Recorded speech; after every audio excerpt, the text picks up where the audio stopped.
Bismillah, Alhamdulillah, wassalatu wassalamu ala Rasulillah wa ala alihi wa ashabihi wa mawalah amma ba'd.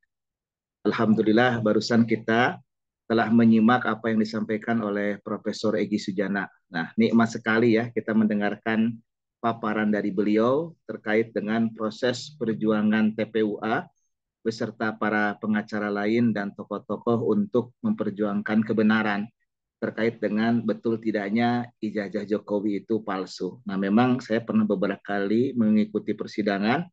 Dalam proses persidangan, memang kita sangat kecewa sekali ya dengan Pengadilan Negeri Jakarta Pusat. Nah, kaitan dengan isu yang sekarang berkembang, nah ini alhamdulillah gitu ya, ada Bang Ahmad Khozinuddin. Ketika saya di WA beliau terkait dengan bagaimana merespon atas adanya informasi rencana 15 menteri pemerintahan Jokowi akan mengundurkan diri. Memang kalau benar ini bagus, luar biasa. Kalau benar ya. Nah, kenapa saya anggap kalau benar? Sebetulnya konstruksinya harus begini, bahwa Jokowi itu menjadi Presiden Republik Indonesia itu kan dicalonkan oleh beberapa partai. Terkhusus adalah PDIP. PDIP itu sebagai partai terbesar dan PDIP itu punya pemimpin yang karismatik di internal partainya yaitu Bu Megawati. Bahkan di berbagai kesempatan Bu Mega itu dengan lantang mengatakan bahwa Jokowi itu adalah petugas partai. Yang mana Jokowi jadi presiden itu merupakan petugas PDIP. Dengan kalimat yang begitu lugas disampaikan oleh Megawati di acara-acara publik menunjukkan bagaimana Megawati ini mempunyai positioning yang strategis dalam pencalonan, kemudian penetapan dan keberlangsungan Jokowi sebagai presiden. Nah, seiring bergulirnya waktu, kan banyak pihak dan kita sebagai rakyat itu merasakan bagaimana Jokowi itu kita anggap tidak bisa melaksanakan tugasnya dengan baik.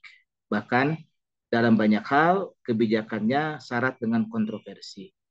Nah, yang terdekat aja kita kan kalau berbicara tentang politik etik ya, ini juga meskipun ranahnya Mahkamah Konstitusi, nah tapi kan di situ ada banyak hal ya yang kemudian menjadi polemik di antara masyarakat ya. Seperti pencalonan daripada Gibran, anaknya Jokowi. Kalau kita berbicara secara objektif, tidak berarti mengecilkan Gibran ya untuk jangankan jadi calon wakil presiden, mungkin tanpa melekat pada dirinya Presiden Jokowi, dia juga mungkin tidak akan terpilih sebagai wali kota Solo. Dengan dia menjadi calon wakil presiden, nah ini menunjukkan bahwa ada begitu kekuasaan menyertai pengawalan proses itu sehingga orang yang seperti Gibran ya bukan dari sisi usia yang masih muda karena banyak juga orang di bawah Gibran yang punya kompetensi jauh dari Gibran. Tapi dari kompetensi-kompetensi dan pengalaman memang sebetulnya belum layak untuk menjadi calon wakil presiden. Tapi kenapa bisa begitu? Kita kan sebagai rakyat juga melihat bagaimana para ketua umum partai, para ketua umum partai itu juga adalah para cendekiawan, ada profesor, ada yang mendapatkan label sebagai ulil albab, ulama. Kenapa bisa begitu saja manut atas pencalonan Gibran? Nah, ini tentu melekat di situ ada tangan-tangan kekuasaan yang bermain, dalam hal ini adalah Jokowi.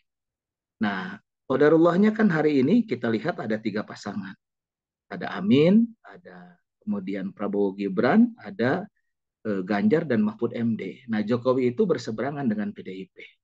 Nah, saya justru mempertanyakan pertama kepada pihak PDIP ya, khususnya kepada Megawati sebagai ketua umum partai, masa PDIP tidak bisa bereaksi dengan lugas? Kan simpel. Jokowi itu kan bukan siapa-siapa dalam pandangan PDIP. Nah, Jokowi itu kalau tidak di endorse diusung oleh PDIP, betul kata Mega dalam berbagai kesempatan, dia mungkin tidak akan jadi wali kota, tidak jadi gubernur, apalagi menjadi presiden.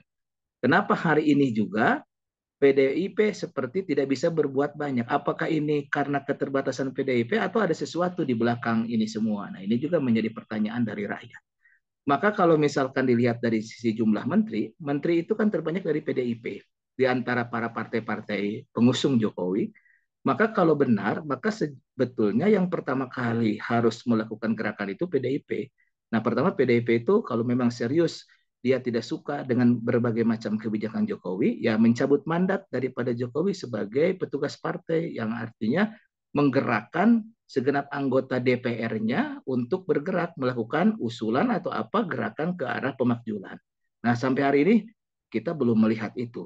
Nah, kemudian yang kedua, kalau misalkan ternyata Jokowi kuat, PDIP serius, di mana PDIP itu memang tidak sepakat dengan langkah-langkah Presiden Jokowi, ya cabutlah, kan ada banyak menteri di kabinet itu yang dari PDIP. Nah, ternyata sampai hari ini juga tidak dilakukan. Nah, oleh karena itu, maka kita melihat apakah perseteruan PDIP dengan Jokowi itu adalah sebuah realita atau sebuah sandiwara, wajar rakyat kemudian punya penilaian.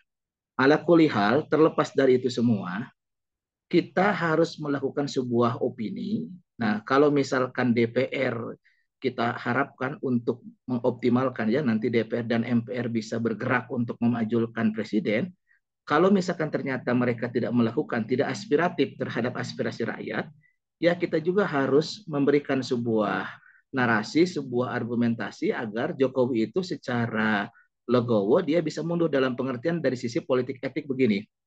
Nah, termasuk kepada para partai-partai pendukung yang ada di situ Gibran.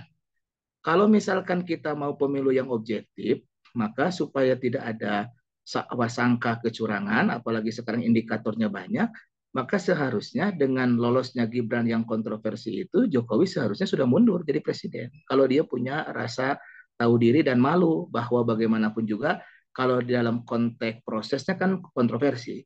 Nah, oleh karena itu gerakan mundurnya 15 menteri tetap harus kemudian dipastikan.